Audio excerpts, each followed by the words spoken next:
The history of the Peloponnesian War by the Greek writer Thucydides, who lived from about 460 to about 395 BC, marks a decisive turning point in our traditions of telling stories about the past, so much so that it has often been heralded, by David Hume among many others, as the first real historian. His distinctively modern voice has exercised an important influence on a wide range of Western intellectuals, from Machiavelli and Hobbes, among many others, to contemporary thinkers like Robert Kaplan. His importance stems from at least three major innovations. First, Thucydides insists that historical narratives must rest on empirical evidence which has been verified, rather than on fables or ancient stories. He is especially contemptuous of earlier accounts of the past, which incorporate legends, folk tales, and traditional myths, and present the results as a true account. Second, he repeatedly stresses that historical events on a national level are driven by human decisions, which are arrived at for very human reasons. Hence, locating the causes of historical events in divine plans or oracles or some other supernatural source, as Homer and Herodotus routinely do, is absurd. And third, the root cause of historical events is human nature itself, which is characterized by two overriding and ineradicable forces, a desire for power and a fear of other people's power.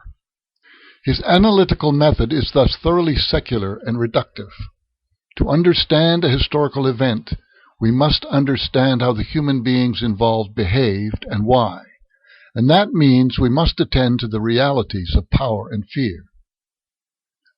This position does not necessarily make Thucydides a cynic. His work presents a very pessimistic, tragic vision, not merely of the civil war among the Greek city-states, which lasted from 413 to 404 BC, but also of the future course of human history. Since human nature drives historical events, and since human nature does not change, the events he is describing will happen again and again.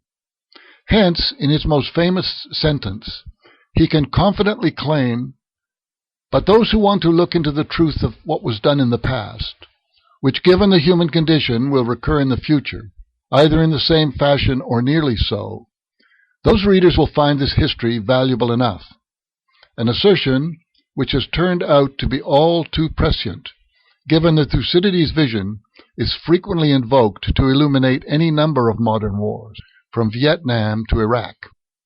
However, the power of Thucydides' account arises not just from his vision of history, but also from his style. His work is, like so many Greek stories, intensely dramatic, highlighting the human speeches and debates before crucial and frequently disastrous events. These keep alive before us his central claim that basic human emotions drive historical events, and they also bring immediacy to the narrative. He organizes events so as to emphasize the grinding ironies of civil war. For example, the graphic description of the horrific plague in Athens comes immediately after the speech in which Pericles pays tribute to the finest qualities of the city.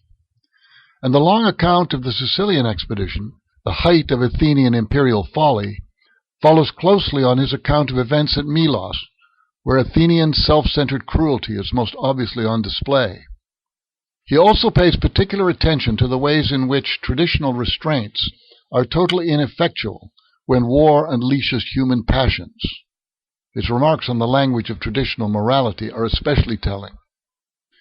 Indeed, an important theme running through the book is the way in which war, and particularly civil war, creates conditions in which what is most worthwhile in human life is placed inexorably in jeopardy, because in warfare the most selfish and brutal events of human life inevitably become the ruling principles. Moreover, as many people have noted, the entire narrative is structured very much like a dramatic tragedy, with the growth of Athenian power at the start, leading to an unchecked desire for power and a self-defeating and self-serving arrogance, which culminates in the final events of the Sicilian expedition, with a few remnants of the proud, impressive, and ambitious Athenian force dying wretchedly in a quarry. Thucydides lived through the war, in which he was an Athenian general, until he was sent into exile as a scapegoat for a defeat.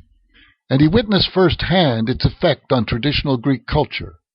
Hence, we can see his account as trying to lay a more rational, empirical groundwork for understanding the past.